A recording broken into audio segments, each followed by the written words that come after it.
Astaghfirullah. Bismillahirrahmanirrahim. Assalamualaikum warahmatullahi wabarakatuh. Alhamdulillah wassalatu wassalamu ala Rasulillah wa ala alihi wa sahbihi wa mawalah wa la hawla wa la quwwata illa billahi wa ba'du.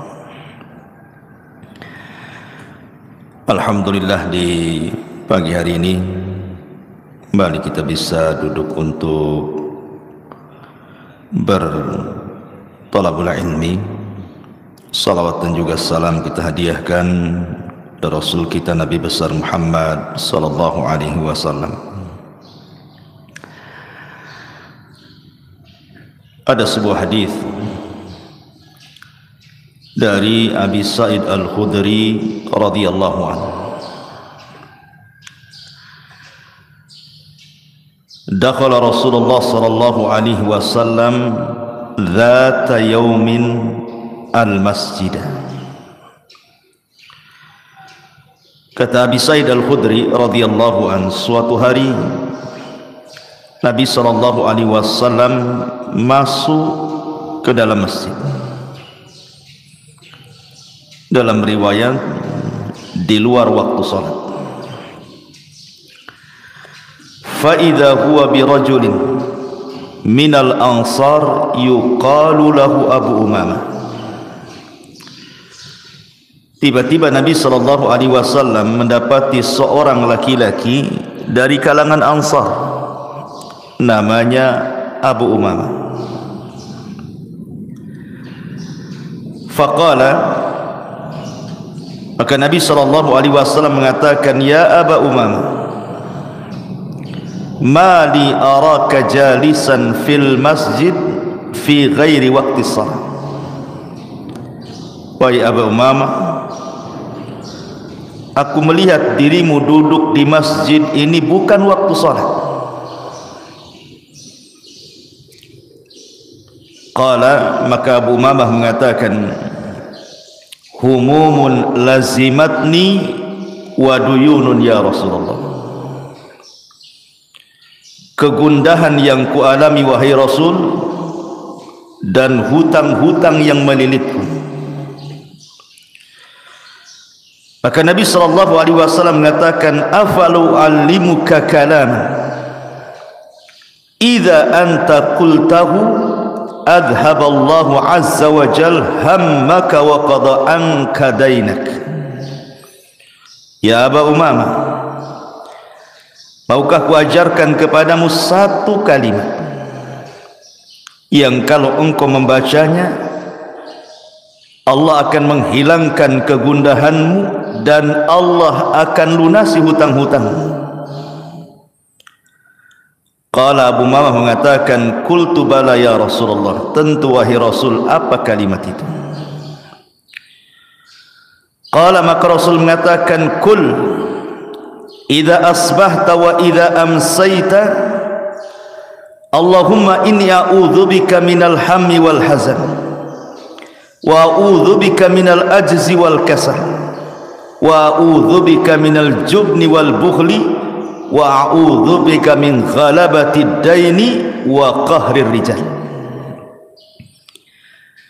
Wahai Aba Umamah, katakan, apabila engkau berada di pagi hari atau engkau berada di sore hari, Allahumma ya Allah, inni a'udzubika, aku berlindung kepadamu, minal hammi wal hazan, dari kebingungan dan kesedihan, wa a'udzubika, dan berlindung kepadamu, minal azzi wal kasal, dari kelemahan dan juga kemalasan, wa a'udzubika minal jubni wal bukhli, dan aku berlindung kepadamu dari kepengecutan dan kebakhilan, wa a'udzubika min ghalabati daini wa qahrir rijal, dan aku berlindung kepadamu dari terkalahkannya oleh hutang ataupun dikuasai manusia. Qala, maka Abu Umamah menceritakan, fa fa'altu dzalik, aku pun mengikuti saran Nabi. Fa adhaballahu azza wa jal hammi wa qada anni daini, maka Allah subhanahu wa ta'ala menghilangkan kegundahanku dan Allah lunasi hutang-hutangku. Riwayat ini sebagian ulama melemahkannya, kan ada seorang rawi namanya Ghassan, dan Al-Hafidh Ibn Hajar mengatakan layyinul hadis, hadisnya lemah. Akan tetapi hadis ini ada syahid dari hadis yang lain yang sahih, dari doa Nabi sallallahu alaihi wasallam, Allahumma inni a'udzubika minal hammi wal hazan, ya Allah, aku berlindung kepadamu dari kegundahan dan kesedihan. Hadis ini sahih. Ma'asyiral muslimin yang dimuliakan Allah azza wa jalla, yang kita bisa petik kaidah ataupun faedah dari riwayat ini, bahwa setiap manusia, mau solehnya mau tidaknya, mau orang biasa mau nabinya, semua pasti mengalami alham wal hazan. Orang itu pasti suatu ketika akan mengalami gundah, bingung dan sedih. Ma'asyiral muslimin yang dimuliakan Allah azza wa jalla, setiap tempat yang ada kebahagiaan pasti di situ ada kesedihan. Setiap tempat yang ada kebahagiaan pasti ada kesedihan. Boleh jadi kita melihat anak-anak kita terkadang senang, bahagia, tapi ketika anak kita sakit, kita pun sedih. Satu sisi bahagia, sisi lain sedih. Ketika kita melihat istri kita, kita sayang dan cinta kepada mereka, tapi ketika terjadi masalah keluarga, bingung, sedih, gundah dan begitu seterusnya. Ketika kita melihat harta, kadang-kadang kita senang dengan harta, tapi kita sedih kalau seandainya harta itu hilang dari badan kita. Begitulah kaidah kehidupan dunia, ikhwan, bahwa setiap tempat yang ada kebahagiaan pasti terselip kesedihan. Itu kaidah dunia seperti itu. Tidak orang biasa, tidak orang soleh, tidak manusia seperti kita, tidak pula para nabi dan rasul, semua pasti mengalami. Ma'asyiral muslimin yang dimuliakan Allah azza wa jalla, kita perhatikan dalam kehidupan kita, terkadang ada orang sedih karena kehilangan anak. Anaknya tidak mati, boleh jadi dia pergi dari rumah bertahun-tahun tak kembali, sedihlah orang tua. Boleh jadi sedih itu karena sempitnya ekonomi, susahlah dia cari kerja ke sana kemari, itu tidak dapat, bingung, gundah, sedih. Atau juga masalah keluarga, bertengkar suami istri, sedih, bertengkar dengan tetangga, sedih. Atau boleh jadi karena kematian, seseorang ditinggal mati orang yang dicintainya, entah orang tuanya, entah istrinya, entah anaknya, pasti akan sedih, akan gundah. Atau boleh jadi memikirkan sesuatu yang belum terjadi, masa depan. Kadang-kadang sudah bingung duluan nih, macam mana masa depan anak saya, macam mana masa depan ekonomi saya, apakah hutang-hutang ini bisa saya lunasi atau tidak.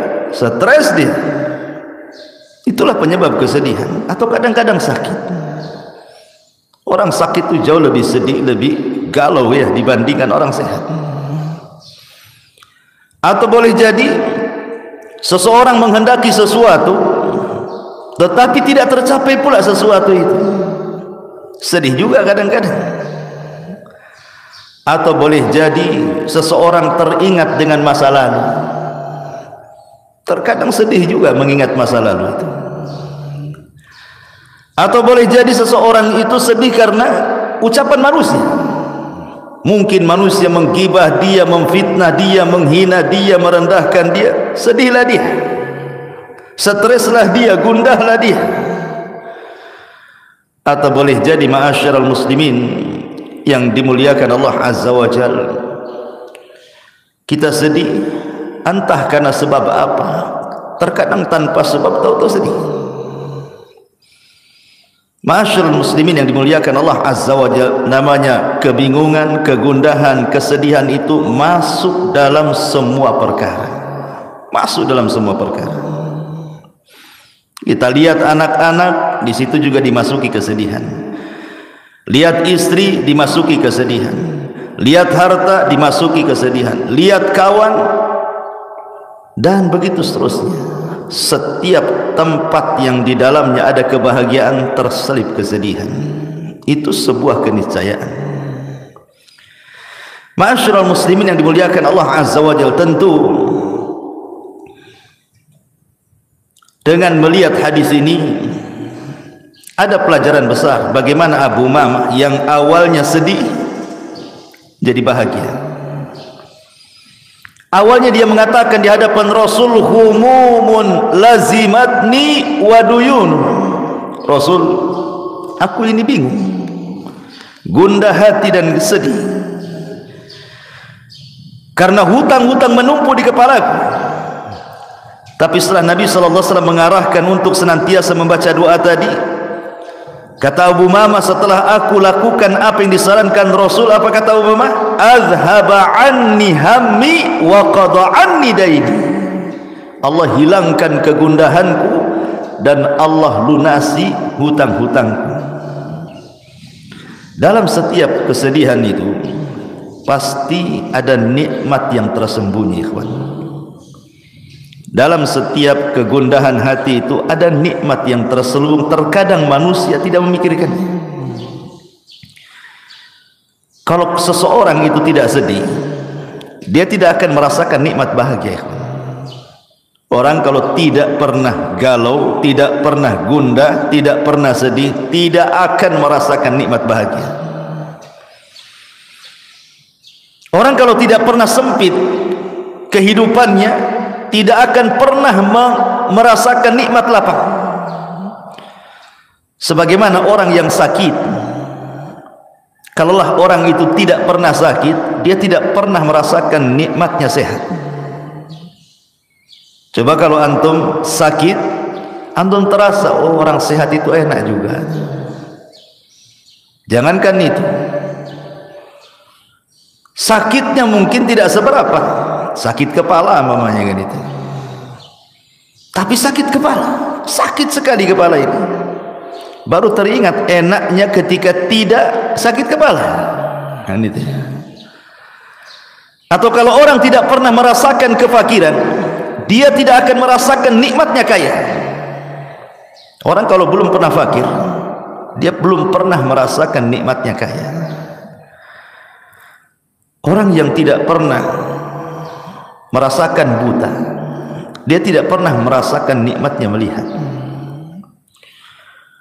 Orang tidak pernah merasakan nikmatnya cahaya kalau tidak pernah hidup dalam kegelapan. Oh enak juga cahaya ini, karena pernah mengalami kegelapan dia, berarti tahulah nikmat cahaya itu.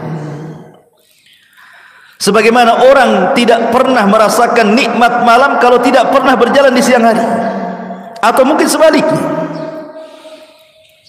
Begitu juga nikmat taubat, orang tidak akan pernah merasakan nikmat bertobat kepada Allah kalau sebelumnya dia tidak maksiat. Ma'asyiral muslimin yang dimuliakan Allah Azza wa Jalla, dan begitu seterusnya. Dalam setiap kesedihan itu pasti di situ ada kebahagiaan. Inna ma'al usri yusra, inna ma'al usri yusra. Setiap kesulitan itu pasti ada kemudahan. Adam alaihi salatu wassalam nikmat terus di sorga. Di sorga itu tidak ada kecuali kenikmatan. Allah uji dengan memakan buah larangan. Akhirnya Adam diturunkan ke bumi. Sedihlah Adam, baru tahu dia nikmatnya surga. Itu Nabi Musa alaihi salatu wassalam, ketika dia membunuh seseorang dari Bani Israel, takut dia. Akhirnya dia pun lari dari Mesir ke Madian. Kemudian di Madian dia mendapatkan ketenangan, bisa menikah, punya anak, kemudian pulang dijadikan nabi dan rasul. Berawal dari kesedihan, berakhir dengan kebahagiaan, diangkat jadi nabi dan rasul. Ayub alaihi salatu wassalam kurang apa? Tidak ada satupun nabi yang diberikan ujian seberat Ayub. Tidak ada manusia satupun yang diuji seberat Ayub alaihi salatu wassalam sejak Adam sampai hari ini, bahkan sampai kiamat.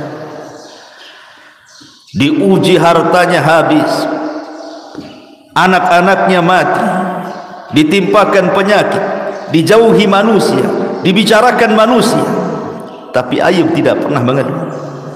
Dia bersabar dan mengharap pahala Allah Azza wa Jalla. Allah ganti kesedihan dengan kebahagiaan. Allah datangkan kembali nikmatnya, lebih hebat dan lebih jauh, lebih berlipat ganda dibandingkan sebelumnya. Maryam al-Adra, Maryam bintu Imran, wanita yang tidak pernah keluar dari mihrabnya, sujud, ruku, ibadah gitu. Tahu-tahu ketika buang hajat datang pula Jibril menghabar gembirakan bahwa dia akan punya anak. Kata Maryam, aku tidak pernah disentuh laki-laki. Macam mana kata-kata manusia nanti kepadaku? Aku punya anak, tak punya laki pula. Akhirnya kemudian Maryam pun difitnah macam-macam. Sampai hari ini orang-orang Yahudi menganggap Maryam itu wanita pezina dan Isa itu anak zina. Makanya orang Nasrani mengkafirkan Yahudi karena tidak mengakui nabinya dan mengatakan Isa itu anak zina, Maryam pula pezina.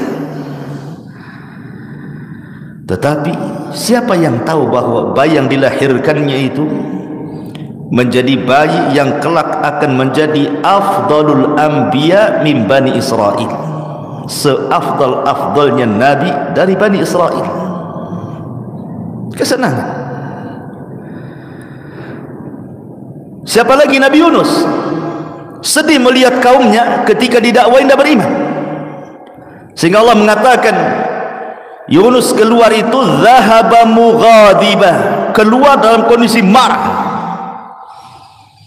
Akhirnya Allah subhanahu wa ta'ala atabahu, menghukum dia dimakan ikan. Kemudian dia terus bertasbih kepada Allah dan terus bertasbih. Akhirnya Allah subhanahu wa ta'ala selamatkan Yunus, kembali lagi kepada kaumnya. 100.000 lebih kaumnya beriman. Kebahagiaan ikhwan. Awalnya sedih, jadi bahagia. Nabi kita Muhammad sallallahu alaihi wasallam ketika berdakwah ke Taif, yang sebelumnya 18 kabilah orang-orang Mekah itu,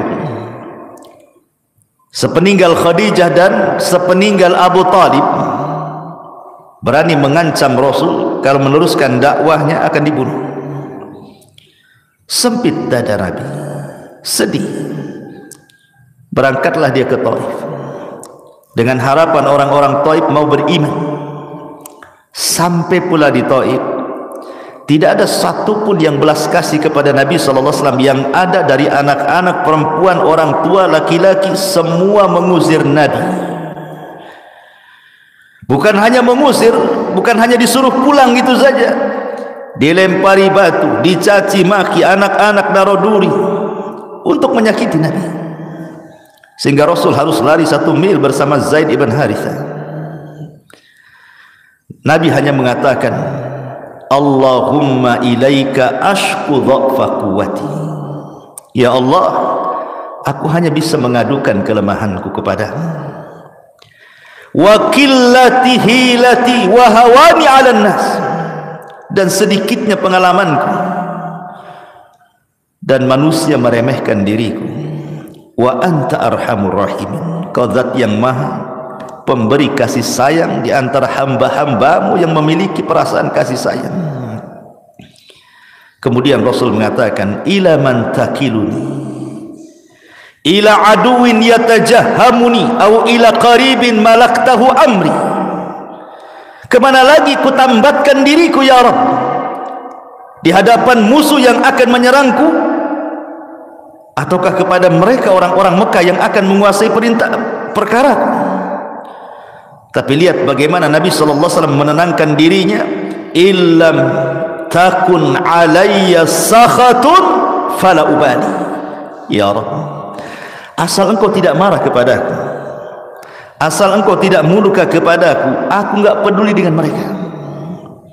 Seolah-olah Rasul ingin katakan, kalau orang-orang Taif melempariku bukan karena kemurkaanmu kepadaku ya Rabb, aku tidak peduli. Silakan mereka mengatakan apapun soal diriku, yang penting ini bukan bentuk azabmu kepadaku. Rasul menenangkan dirinya. Kemudian masuk lagi ke Mekah, tidak bisa berdakwah sama sekali, malah diusir dari Mekah ke kota Madinah. Ketika Allah tutup satu pintu, di sana Allah buka banyak pintu.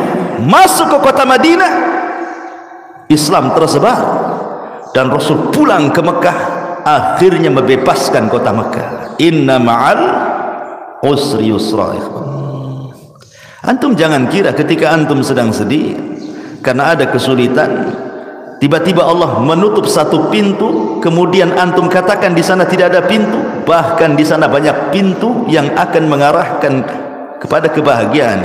Ingat, ketika Allah mengatakan inna ma'al usri yusra, inna ma'al usri yusra, ketika Allah mengatakan al usri menggunakan alif lam, tapi ketika mengatakan yusran tidak menggunakan alif lam. Apa faedahnya? Alif lam itu menunjukkan ma'rifat, tapi tanwin itu menunjukkan nakirah. Itu belajar bahasa Arab. Di antara tanda-tanda isim ma'rifat, salah satunya dimasuki alif lam. Tanda-tanda isim nakirah, ketika kalimat itu ada tanwinnya, karena hilang alif lam muncul tanwin, hilang tanwin muncul alif lam. Begitulah matematika dalam bahasa Arab. Ma'rifat itu artinya jelas, nakirah itu artinya tidak jelas, umum. Seolah-olah ingin mengatakan inna ma'al usri yusra, inna ma'al usri yusra. Al usri yang pertama adalah usri yang kedua, tapi yusron yang pertama bukan yusron yang kedua. Artinya terkadang satu kesulitan Allah kasih dua kemudahan.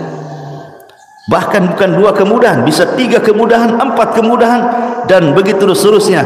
Bahasa saya, jikalau Allah Subhanahu wa ta'ala menutup satu pintu, di sana banyak pintu-pintu. Itu maksudnya. Karena Allah Subhanahu wa ta'ala tidak menciptakan kita untuk sedih selamanya, tidak pula menciptakan kita untuk bahagia selamanya. Di sana ada bahagia, di sana ada sedih. Begitulah kehidupan manusia. Ma'asyiral muslimin yang dimuliakan Allah Subhanahu wa ta'ala, bahkan orang-orang yang kita anggap mereka sedih di mata kita, tapi sebenarnya mereka bahagia di mata Allah Subhanahu wa ta'ala. Wala tahsabanna alladhina qutilu wala tahsabanna alladhina qutilu fi sabilillahi amwata bal ahya 'inda rabbihim yurzaqun. Jangan kau sangka orang-orang yang mati di jalan Allah mereka itu mati, tidak, mereka hidup dan mereka mendapatkan rizki di hadapan Allah Azza wa Jalla. Itu kan di antara zahir yang kita tampak, dia meninggalkan, kasihan dia meninggal. Kenapa dia tidak hidup saja? Di mata kita mungkin kita sedih.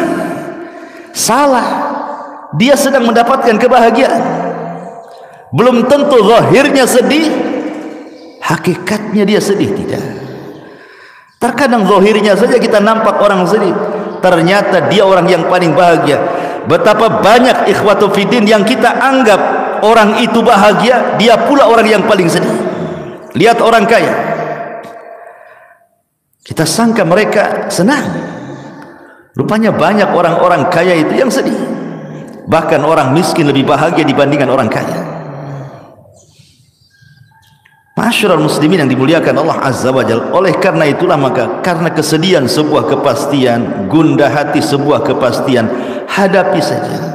Terkadang ada orang yang belum bisa move on dalam bahasa kita ya, belum bisa melupakan, sehingga sedih dalam hidupnya. Contoh, orang yang terbiasa dengan harta, orang yang terbiasa dengan harta, tiba-tiba hartanya hilang, dia merasa saja bahwa dia masih kaya, tantang petenteng, padahal udah miskin kan itu. Orang yang dulunya mungkin mantan jenderal, ketika dia jadi jenderal, gaya, bisa nunjuk orang. Ketika purnawirawan, sudah nggak dihormati orang lagi, tapi dia merasa masih jenderal juga karena pernah jadi jenderal. Masalahnya kan, karena ada orang kayak gitu, merasa masih jadi polisi padahal sudah purnawirawan kan. Gayanya jadi RT kayak polisi dia. Ada tuh. Dia belum bisa move on.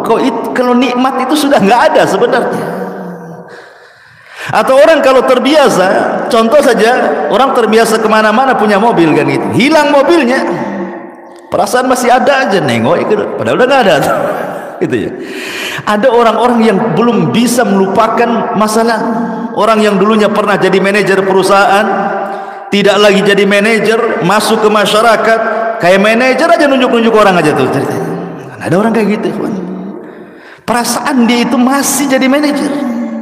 Begitulah manusia. Orang kalau terbiasa jadi pejabat, jadi pemimpin, jadi presiden, ketika sudah tidak menjabat, masih seolah-olah dia itu punya jabatan.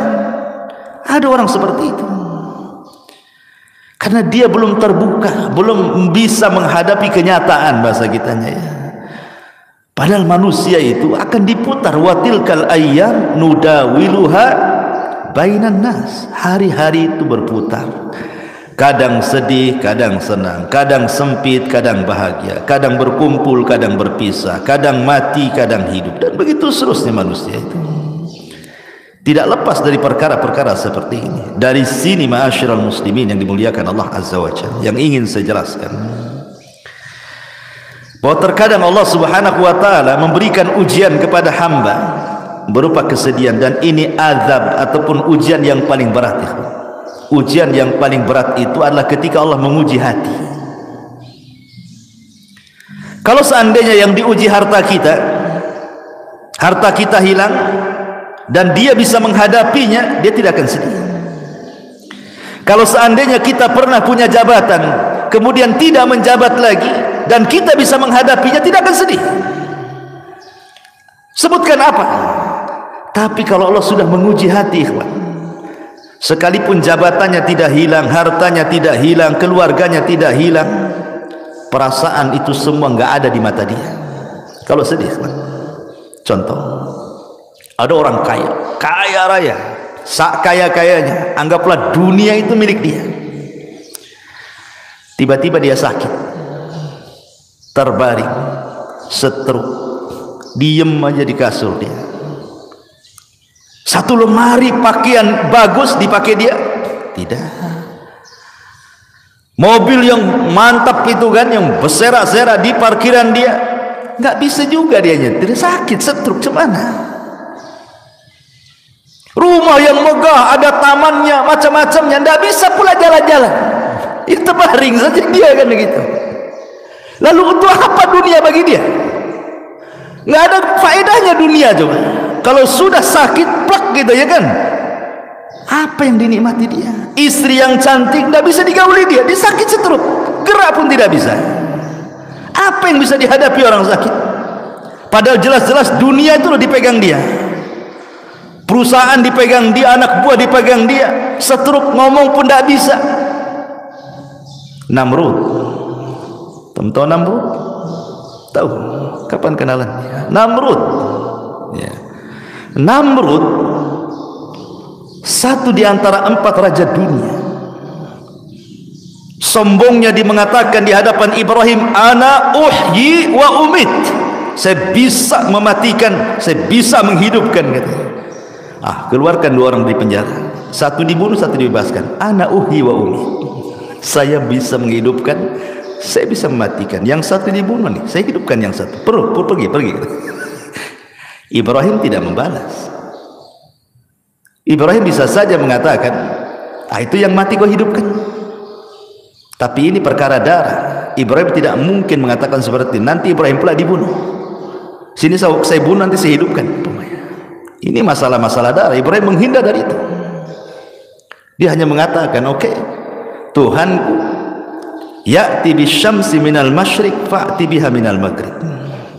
Tuhanku mendatangkan matahari dari arah timur, sekarang kau terbitkan dari arah barat, katanya. Fabuhital ladzi kafar. Diamlah si Namrud itu. Tetapi kesombongan Namrud ini terhenti ketika Allah mengadab dia dengan apa? Seekor nyamuk, ba'udah.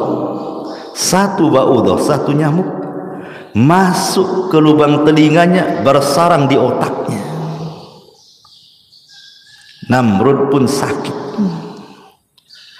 Dalam riwayat Bani Israel, 40 tahun Namrud terbaring gara-gara nyamuk tadi. Lalu apa kekuasaan yang dia miliki? Dia nyuruh pembantunya untuk memukulkan setiap hari di kepalanya supaya nyamuk itu keluar. Dipukul sendal setiap hari. Akhirnya karena setiap hari dipukul, mati gara-gara dipukul sandal Namrud. Lihat ikhwan, Namrud, raja dunia, ketika Allah uji, sakit dia, apalah kekuasaan itu? Makanya ma'asyiral muslimin, belum tentu orang yang dianggap dia tidak bahagia, rupanya dia pula orang yang paling bahagia. Karena ada orang yang salah ketika mencari konsep kebahagiaan. Ada orang mengatakan bahwa bahagia itu bijam'il mal, kalau hartanya banyak, bahagialah katanya. Kata siapa? Siapa yang lebih kaya dibandingkan Qarun? Tidak ada. Tidak ada manusia sekaya Qarun. Tapi apa kata Allah dalam Quran? Fa khassafna bihi wa bidarihil ardh. Kami hempaskan Qarun ke dasar bumi dan semua hartanya masuk ke dalam dasar bumi. Saking kayanya, disebut-sebut sampai hari ini. Nemu dompet, harta Qarun. Harta Qarun nih katanya. Semua dinisbatkan ke Qarun. Lihat, untuk apa kaya? Bahagia Qarun? Tidak, diazab oleh Allah. Kekuasaan, katanya itu sebab orang dapat bahagia, sehingga ada orang yang sikat kiri sikat kanan, kan itu ya, sikut kiri sikut kanan, bahagia seperti itu. Fir'aun sombong dengan kekuasaannya dan mengatakan seluruh pantai di Mesir di bawah kakiku. Ketika dia sombong dengan pantai, ditenggelamkan pula dia di pantai. Fa aghraqnahu wa junudahu, kami tenggelamkan si Fir'aun plus bala tentaranya. Siapa lagi? Ada orang yang bahagia itu katanya, kalau seandainya dia memiliki kekuatan, mungkin dia jadi kepala angkatan darat, angkatan laut, jenderal gitu, banyak pasukannya, membanggakan pasukannya. Bahagia? Tidak. Kaum Ad kurang apa kuatnya? Kaum Samud, tidak ada umat yang lebih kuat daripada kaum Ad dan kaum Samud, ikhwan. Tapi Allah azab mereka. Kekuatan itu hanya milik Allah. Walillahil izzatu jami'ah. Kemuliaan, kekuatan itu hanya milik Allah. La haula wala quwata illa billah. Oh, kalau bahagia itu banyak anak, banyak istri, hartanya melimpah, rumahnya luas. Al-Walid ibnul Mughirah. Tidak ada manusia yang paling kaya di zaman jahiliyah melebihi Al-Walid ibn Mughirah. Kekayaannya terbentang dari Mekah sampai ke Taif, semua tanah dia itu, dengan kebun kurmanya. Bahkan anak-anaknya tidak pernah lepas dari ayahnya. Wa banina syuhuda wa mahattu lahu tamhida. Anak-anaknya tidak pernah keluar daripada orang tuanya. Begitulah orang kalau antum nanti sudah tua, antum akan merasakan, karena orang itu semakin tua secara psikologi, maka emosinya bertambah, akan kembali seperti anak-anak. Dia tidak mau jauh dari anak-anaknya. Sedih kalau anak-anaknya nggak ada di matanya.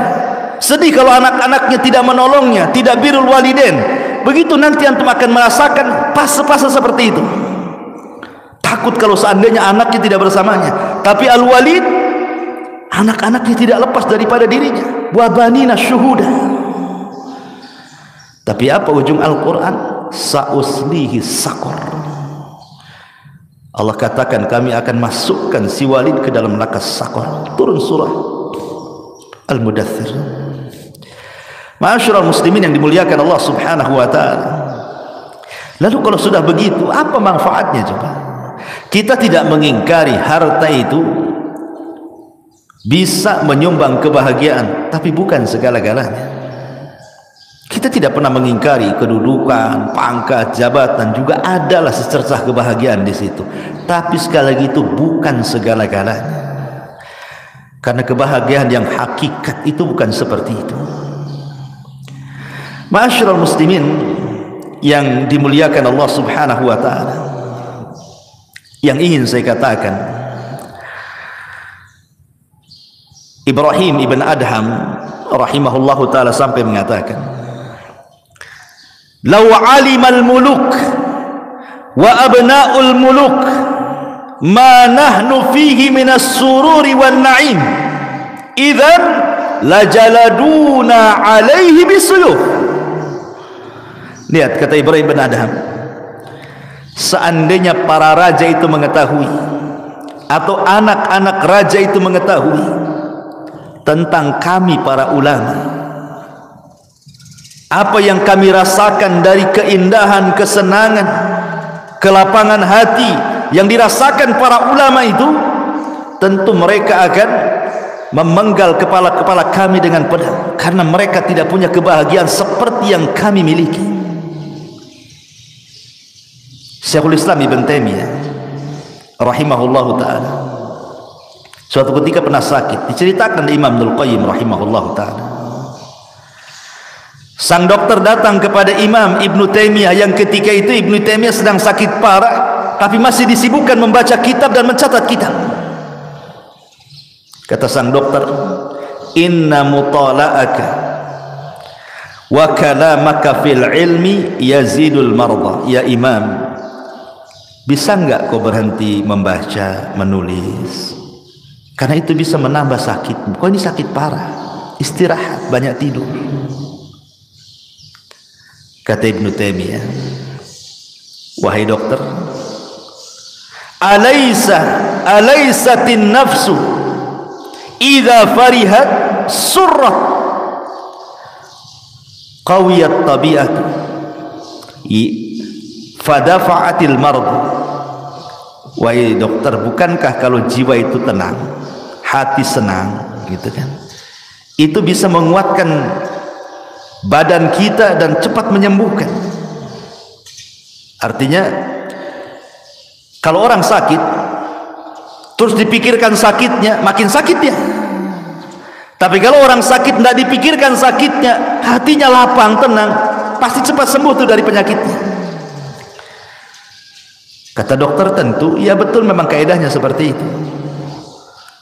Maka Ibnu Taimiyah mengatakan, ya dokter, tidak ada kebahagiaan dalam hatiku melebihi ini, membaca, menulis, membaca, menulis. Itu tidak ada kebahagiaan dalam hati kecuali ini. Boleh jadi ini yang mempercepat kesembuhan. Kata dokter, oh itu di luar medis itu, katanya. Itu di luar medis. Itu ijtihadmu wahai imam, katanya. Tapi dari sini ma'asyiral muslimin yang dimuliakan Allah Azza wa Jalla, lihat para ulama, mereka bahagia itu karena dekat dengan Allah.